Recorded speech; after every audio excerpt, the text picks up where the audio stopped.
A police officer shone his flashlight through the window of a parked car, and what he saw made him turn the light off and stand alone in the dark. Inside that car were two teenagers, a class president and a cheerleader, both shot dead. It was September 28, 1985, and nearly 40 years later, nobody has ever been charged. Muncie, Indiana, a small Midwestern city, the kind of place sociologists once called the most typical town in America. In 1985, it was the kind of place where teenagers went to football games, hung out at the mall, and fell in love.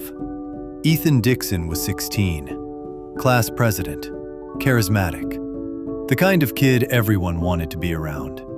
Kimberly Dowell was 15, a cheerleader, bright, beloved. They were the all-American couple. And on a warm Saturday night in late September, they drove to Westside Park and never came home. Something in that park that night ended everything. Here's what we know. 1. The car engine was still running when the officer found them. 2. A boombox belonging to Ethan was visible in the back seat.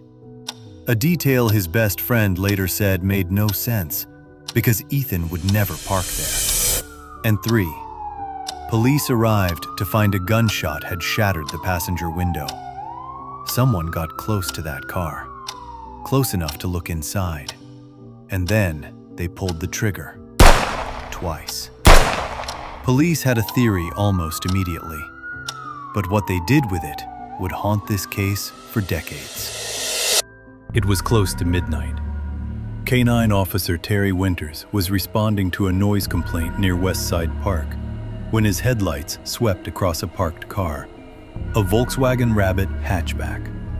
Something felt wrong. He approached.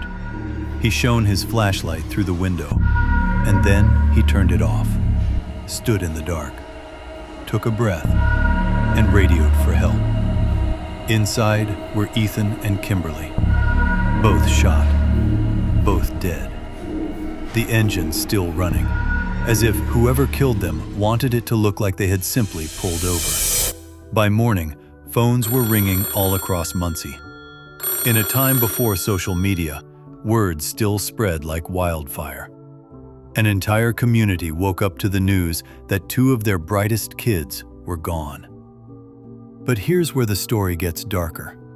Even investigators would later say, there was no rhyme or reason to this. No robbery, no visible motive. Just two teenagers executed in a park. Detectives moved fast. Their first focus? A family member of one of the victims, someone close to the teens, someone with access, someone who may have known where they'd be that night. That person was never publicly named at the time, but whispers swept through Muncie like cold air. Then came the stranger theories. At one point, police actually investigated whether a Dungeons & Dragons fanatic, part of a subculture that sparked moral panic in the 1980s, could have been responsible. That theory went nowhere. By 1997, 12 years after the murders, a name finally surfaced publicly for the first time. Kimberly's stepfather, a Ball State University official, came forward and spoke to reporters. Not to confess, but to say the suspicion had destroyed his life. He had been quietly named a person of interest for over a decade, never charged, never cleared. His words were anguished. But to some in Muncie, the very fact that he spoke out raised more questions than it answered. Was he a grieving man pushed to the edge by false suspicion? Or something else entirely? For years, the case sat in boxes, literally.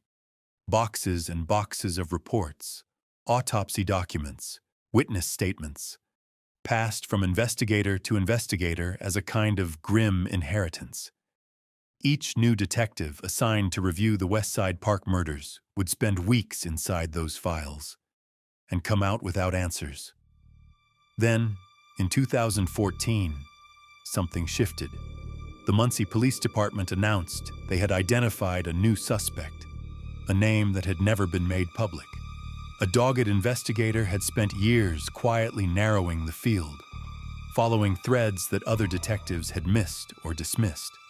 They were not ready to name this person publicly, but for the first time in almost 3 decades, law enforcement said with conviction they knew who did this.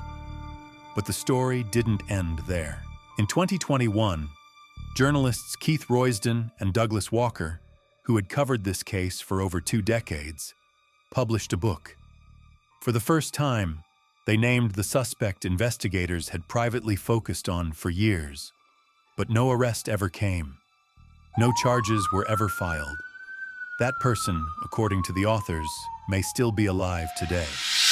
Some believe the case suffered from the same rot that plagued Muncie more broadly, a city with a long, documented history of corruption, where, as one prosecutor famously said, you could kill a man and get away with it.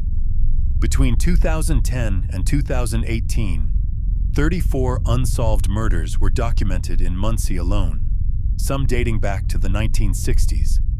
The Westside Park Murders were not an accident of fate. They were a product of a city where justice, for too many, simply did not come. Kimberly's father, a physician, eventually found a kind of painful peace. He shared family photos, told stories. He wanted people to remember who his daughter was, not just how she died. Ethan's father never recovered. He declined every interview. The grief, reporters said, was written all over him, permanent, unresolved, raw, even 30 years later. 2 families, 2 different ways of carrying an unbearable weight. And still, no justice. The real killer of Ethan Dixon and Kimberly Dowell has never stood before a court, has never looked their families in the eye. Somewhere out there, they know what happened in Westside Park on September 28, 1985, and they have lived with that every single day since.